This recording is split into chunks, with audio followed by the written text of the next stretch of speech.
আমি যশোর থেকে এসেছি। খুবই ভালো, স্মুথ ছিল জার্নিটা। আর সেটা হচ্ছে গিয়ে মানে আমার জবের জন্য আসা আর কি। আলহামদুলিল্লাহ, ঈদের শুভেচ্ছা, ঈদ মুবারক। আমি আসছি, ঈদ করছি ঢাকা, আর ঈদের পরের দিন আমি দেশে গেছি অনেক সুন্দরভাবে। প্লাস ঈদের পরের দিন মেয়ের জামাইয়ের বাড়ি থেকে আবার ঢাকা আসছি, অনেক সুন্দরভাবে আসছি। ঈদের সবাইকে ঈদের শুভেচ্ছা, ঈদ মুবারক। ভৈরব থেকে আসছি আর কি, ঢাকায় যাইতেছি। ঢাকা আসতে হলো ব্যবসা আছে, এই জন্য আসতেছি জীবিকার তাগিদে।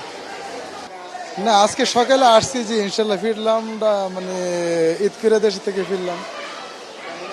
ইনশাল্লাহ ভালো ঈদ কেটেছে আমার বাচ্চার জন্য। আসতে হলো ডাক্তারের কাছে আসছি, এই জন্য আসছি। সমস্যা হচ্ছে আমি সিলেট যাবো, ঢাকা থেকে সিলেট যাবো। সিলেটে এর কোনো টিকিট পাচ্ছি না। কাউন্টারে জিজ্ঞেস করার পরে বলছে যে টিকিট নেই। তো অনেকক্ষণ দাঁড়িয়ে থাকার পরে স্ট্যান্ডিং টিকিট পেয়েছে একটা, 420 টাকা রাখছি। ঈদের পরে যাচ্ছি, এখানে এয়ারপোর্টে আসছিলাম বড় বাইকে নিয়ে। যাওয়ার সময় কাউন্টারেও টিকিট নাই, বাসের টিকিট নাই। এখন আসলাম রেলওয়েতে যাওয়ার জন্য, তো রেলগাড়িতেও টিকিট নাই।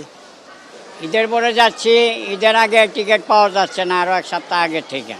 হ্যাঁ, তিস্তায় যে কোনো কাউন্টারে টিকিট পাওয়া যাচ্ছে না, অতিরিক্ত ভাড়া। সেই জন্য আমরা ঈদের পরে যাচ্ছি, এখন টিকিট পাওয়া যায়।